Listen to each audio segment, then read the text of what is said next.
Airplanes make history. They make history by breaking records, by breaking speed records, by breaking altitude records, by winning wars, by connecting the world. There are many airplanes in this museum that have arguably made history by their altitude, speed, and combat records. However, there is one airplane that it is not the fastest, it does not fly the highest, and personally and honestly, it might not be the best looking airplane over here. However, this airplane made history because it redefined air combat as we know it nowadays. Introducing to you the MiG-17 Fresco, the aircraft that could be argued introduced TopGun to the world. To the untrained eye, the Mikoyan Guverik MiG-17 looks just like its predecessor, the MiG-15. I myself have been guilty of mistaking both airplanes more than once. As a matter of fact, the MiG-17 was originally conceived as a small upgrade to the MiG-15. Originally, the MiG-17 was named as the MiG-15 BIS-45, yet the MiG-17 holds some very clear design improvements that ended up challenging American air power in the 1960s and 70s over the skies of Vietnam. But first, let's take a quick look into the design of the MiG-17 and what makes this airplane so special. Back in the early 50s, Soviet engineers had a clear goal in mind for the MiG-17. They wanted a faster, more controllable version of the MiG-15. Hence, they fitted the MiG-17 with a heavily upgraded engine, making it the first Soviet aircraft with an afterburner stage. But more interestingly enough, the wing of the MiG-17 is a complete redesign. Let's take a quick look at that wing closely. By inspection, we can see that the MiG-17 has a higher wing sweep than the MiG-15. This higher wing sweep delays the formation of supersonic shock waves across the wing at higher Mach numbers, which in more sensible terms means that the airplane can fly considerably faster without losing control. However, like with most things in life, this comes with attacks. A higher wing sweep enables us to fly faster, but it makes low-speed flying, especially landing, a lot more challenging. Not only because we now have a higher landing speed, but also because the airplane now has a tendency to become unstable at lower airspeeds. Let's take a quick look what happens at lower airspeeds. Now, as we fly slower, we need to increase our angle of attack to produce more lift. As we increase our angle of attack, we invariably come to a point called the critical angle of attack. After this point, airflow begins to separate from the wing, which amounts to a complete loss of lift. Ideally, what we want here is to pitch the nose down to regain more lift and more airspeed. However, the highly swept wing of the MiG-17 does not really like that. You see, on a highly swept wing, airflow begins to separate at the outermost part of the wing. This means that our lift force shifts further up front, as we're losing lift further back. Now, if you real quick recall our Newtonian mechanics, we know that all forces acting around an object act around its center of gravity. This means that our resultant lift force, now displaced further front, causes a pitch-up moment with respect to the center of gravity at high angles of attack, which means our airplane becomes unstable. This phenomenon was first observed on the highly swept wing North American F-100 Super Sabre. Hence, this phenomenon became known as the Sabre dance. Sabre dance was often unrecoverable and sometimes fatal. On this video taken from the account Critical Past, link in the description, you can clearly see an F-100 Super Sabre coming in for a landing at the very high angle of attack, unfortunately inducing the Sabre dance. You can clearly see that the airplane tends to pitch down, but unfortunately keeps pitching up and requires a lot of speed to sustain flight, hence the use of afterburner. Unfortunately, the plane later loses directional control, and the pilot of this aircraft unfortunately died from his injuries. How do we fix this?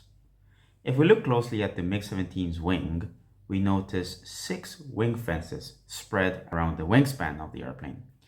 These fences retain airflow across the wing and hence prevent flow separation at low speeds and high angles of attack, which then not only enables stability at low speed regimes such as takeoff or landing, but also enhances the turning performance of the aircraft, meaning that the MiG-17 still remained a true dogfight aircraft at heart.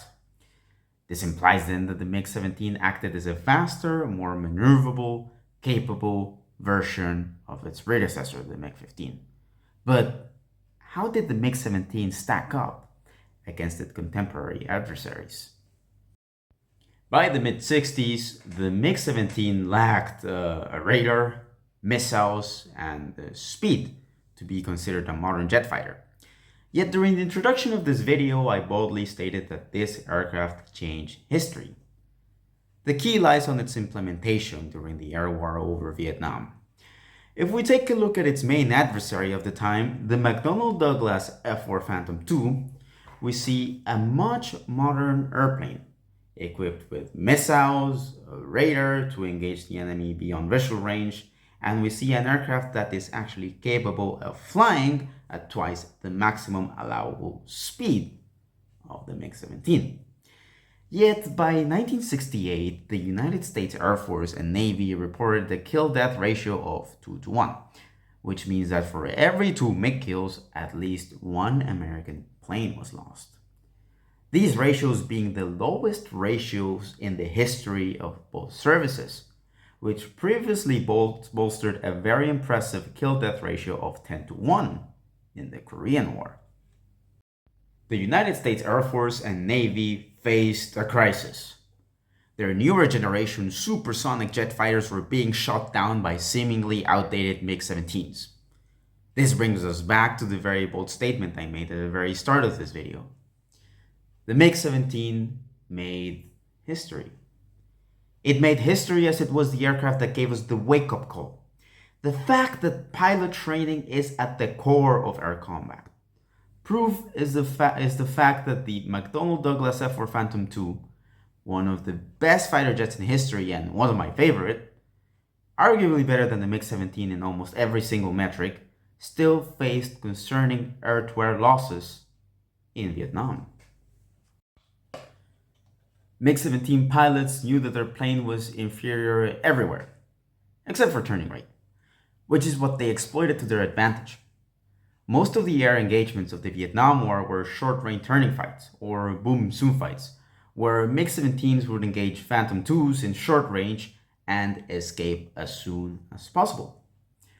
Thus, not only negating the main advantages the F-4 Phantom II had over the MiG-17, but also implying that most engagements happened outside the weapon's envelope of the Phantom II, as this at the time was only equipped with missiles and no short-range gun alternative, a topic that has caused significant controversy and debate in the aviation community. Air Force and Navy pilots at the time were not trained in close air range air-to-air combat, as at the time it was thought that the days of World War II style dogfights were over. Yet the MiG-17 and its pilots continued to show that this was far from the truth. To address the mounting air-to-air losses, the Air Force and Navy conducted their own research.